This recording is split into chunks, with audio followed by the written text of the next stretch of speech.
Assalamualaikum warahmatullahi wabarakatuh. Perkenalkan, nama saya Muhammad Daban Firmansyah, NIM 2010556. Di sini saya akan sedikit menjelaskan tentang pengertian katabolisme dan tahapan katabolisme. Yang pertama, pengertian dan tahapan metabolisme. Di dalam suatu makhluk hidup termasuk organisme pasti terjadi yang namanya perubahan kimia pada tingkat sel tubuhnya seperti metabolisme. Metabolisme dapat dibedakan menjadi dua, yaitu anabolisme dan katabolisme. Dalam pembahasan kali ini akan dibahas lebih mendetail terkait katabolisme yang dapat kita simak. Pengertian katabolisme. Katabolisme itu suatu reaksi penguraian senyawa kompleks menjadi senyawa sederhana yang dibantu oleh enzim, disebut sebagai reaksi katabolisme. Reaksi ini sangat berbeda dengan anabolisme, yang mana dalam anabolisme membutuhkan energi. Sedangkan untuk proses reaksi katabolisme malah menghasilkan energi yang dapat digunakan oleh organisme dan dalam bentuk ATP untuk dapat melakukan aktivitas.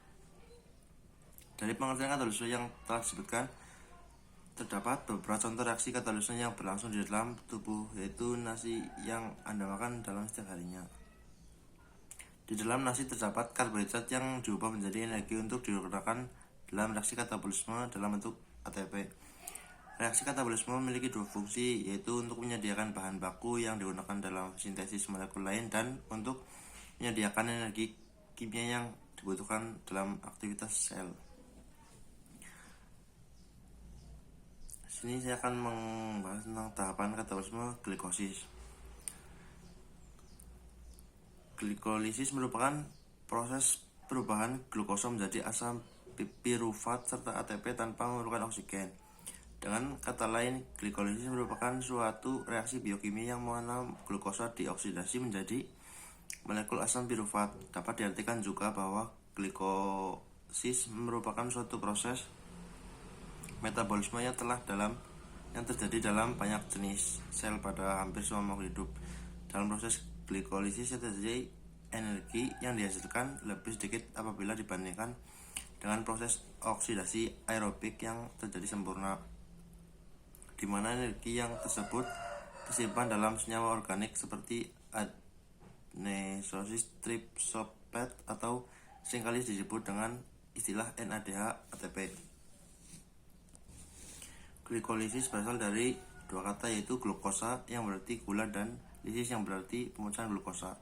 Dilansir dari Britannica Encyclopedia, glukosa atau gugus gula 6 karbon atau C6H126 adalah sumber energi terpenting untuk tubuh.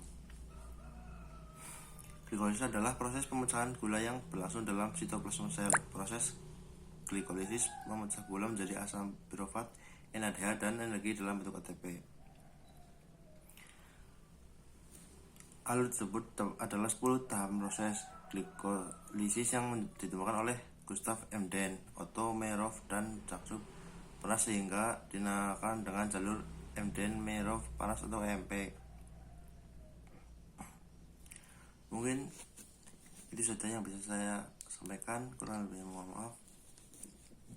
Terima kasih. Wassalamualaikum warahmatullahi wabarakatuh.